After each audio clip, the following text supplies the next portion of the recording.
ఒకానొకప్పుడు సరస్సు చుట్టూ ఉన్న ఓ నిశ్శబ్దమైన గ్రామంలో అరవ్ అనే చిన్న బాలుడు నివసించేవాడు.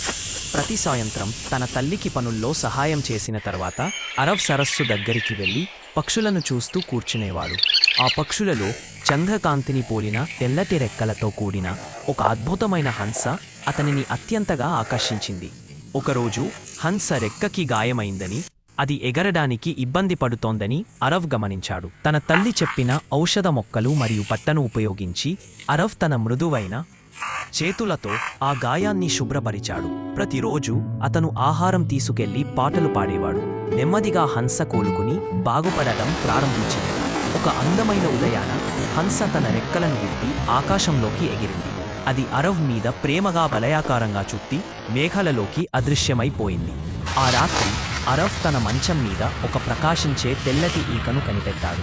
ఆ రోజు నుంచి అతనికి బాధగా అనిపించిన ప్రతిసారి ఆ ఈక మృదువుగా మెరుస్తూ అతని హృదయాన్ని సంతోషంతో నింపేది.